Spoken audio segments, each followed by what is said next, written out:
I spent $3,600 on a financial freedom course last year because the sales page had a countdown timer. I never opened the modules.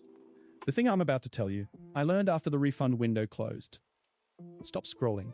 What I'm about to show you will decide whether you are still explaining your debt at 35, or you're finally the one who doesn't have to explain anything. Listen carefully. You know the knot in your stomach when the bank notification hits? You feel the heat in your neck when you talk about your rent. Your voice gets quiet when someone asks what you do for work. You are the person who makes the urgent transfer, who justifies the impulsive purchase as a necessary reward for being stressed, who spends hours looking for quick cash gigs instead of building one thing that lasts. You are the person whose conversations about money are just complaints about villains, the landlord, the boss, the system. You are invisible in the room when finances come up. You shrink. You are broke, and it feels like a permanent identity. If you click off this video right now, that identity keeps running on you.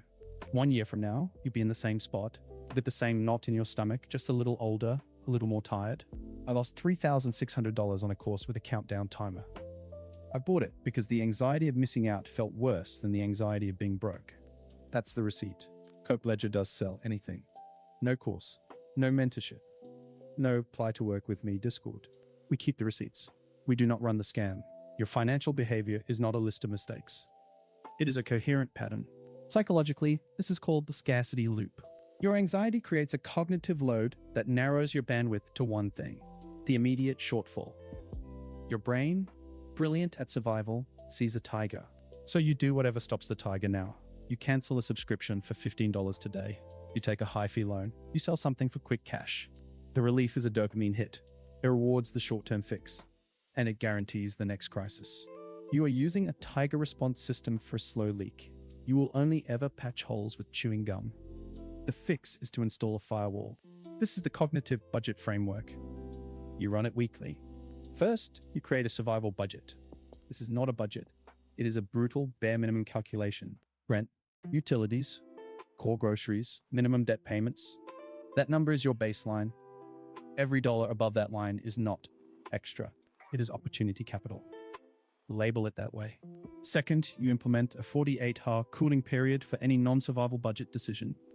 When an urgent opportunity or a desire to spend hits, you write it down. You prohibit any action for 2 full days. This disrupts the anxiety dopamine cycle. It forces a gap between the tiger alarm and your move. Your prefrontal cortex gets to engage. Starting tonight, follow this rule. No financial action without a 48-hour wait. The impulse will fade. The trap will become obvious. Third, you conduct a weekly 15-minute opportunity audit. Every Sunday, review your cooling period list. Ask one question. Does this move a meaningful asset, money, skill, network, health, from my survival budget toward a future where that budget is a smaller percentage of my life? If the answer is no, you delete it. The mechanism is environmental design. You create friction for the impulsive scarcity move. You create a clear channel for the opportunity move. If you are still watching, you are already different from the 90% who left. You've just passed the first filter. The fact that you are here tells me you're tired of the chewing gum. At 30 days, you won't be rich. You'll just have fewer of those shame spiral moments where you realize you spent money to feel better about not having money. Your cognitive load lightens because you have a default protocol, not a daily crisis. At 6 months, your opportunity audit will show a pattern. You'll have a small pool of capital, financial or skill-based. That was allocated by design, not desperation. You will have passed on. Urgent drains you now see were traps. This is the same mechanism I broke down in the manipulation tactics video. Same loop, different surface.